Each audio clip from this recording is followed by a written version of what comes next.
नमस्कार, मी श्यामराव मोकाशी आणि काल एक आपण मुख्यमंत्र्यांना पत्र दिलेलं आहे. जी 14-15 पत्र दिली होती त्यातलं एक दहिसर आरटीओच्या एक तक्रारीचं पत्र आहे. आता ती तक्रार म्हणजे काय आहे, दहिसर आरटीओचं कार्यक्षेत्र हे गोरेगाव ते दहिसर चेकनाकाचं आहे. परंतु इथं रिक्षा टॅक्सीचा बिल्ला देताना भाषेची परीक्षा घ्यावी लागते, लेखी परीक्षा घ्यावी लागते आणि त्याची कागदपत्र तपासावी लागतात. त्याच्यावर वोटिंग कार्ड आहे का नाही, राशन कार्ड आहे का नाही, तो इथं राहतो का नाही, किंवा बँकेचं खातं घेतलं किंवा त्याला म्हणजे हे असं तर इथं हे कुठलंही काही घेत नाहीत आणि इथं मोठा झोल चालत असतो.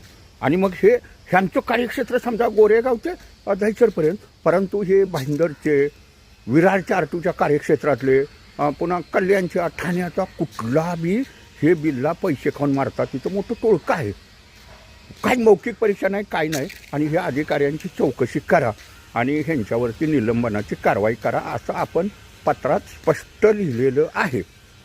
त्याच्यामुळे हे काय आहे, ह्यांना पैसे मोठे झालेले आहेत.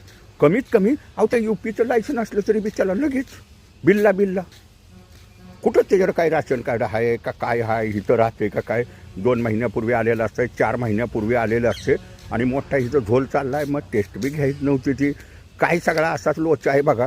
तर काल आपण मुख्यमंत्र्यांना तक्रार केलेली आहे की दहिसर आरटीओची पूर्ण चौकशी करा आणि रिक्षा टॅक्सीचा ज्या अधिकाऱ्यांनी बिल्ला दिला आहे, म्हणजे तो इथं राहतो म्हटल्यावर त्याचं राशन कार्ड पाहिजे, त्याचं वोटिंग कार्ड पाहिजे, भले भाड्याचं घर असलं तरी त्याचं ॲग्रीमेंट पाहिजे.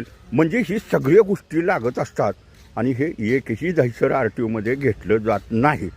आणि मग ह्या अधिकाऱ्यांची चौकशी करा आणि दहिसर आरटीओच्या कार्यक्षेत्राबाहेरचे ज्या अधिकाऱ्यांनी बिल्ले दिलेले आहेत, म्हणजे भाईंदरच्या लोकांना बिल्ले दिलेले आहेत, विरारच्या लोकांना दिलेले आहेत, कल्याण डोंबिवलीच्या रिक्षावाल्यांना सुद्धा बिल्लं इथनं देतात. आणि मग हा असा सगळा झोळ आहे. तर ह्यांचा झोल जर काढायचा असलं तर शासनानं तात्काळ चौकशी करावी दहिसर आरटीओची. आणि ह्यांचा बिल्ल्याचा लय मोठा घोटाळा आहे. मौखिक परीक्षा घेत नाहीत, काहीसुद्धा नाहीत. आणि ह्यांच्या कार्यक्षेत्राच्या बाहेरचे बिल्ले इथं मारले जातात, 2000-4000 घेतात. आणि कुठलंही प्रूफ तुमच्याकडे काही नसून द्या, नुसतं आधार कार्ड घ्यायचं. आता कोण आहे, कुठला आहे, तो राहतोय कुठं, करतोय काय, त्याला काय मराठी तर बोलताच येत नाही. म्हणजे परीक्षा घेणं त्यांचं काम असताना हे कुठल्याही घेत नाहीत. म्हणून इकडं बिल्ले फिल्ले सगळे येत आहेत. हे लक्षात ठेवायचं आहे आणि ह्याची तात्काळ चौकशी करा. आणि ह्यांच्या कार्यक्षेत्राच्या बाहेरचा रिक्षा टॅक्सीचा जो कोण बिल्ला देईल अधिकारी त्याला सस्पेंड करा. म्हणजे ह्यांची कागदपत्र पुरे असतील तर द्या, नाही काय बिल्लं देण्याची बी गरज नाही.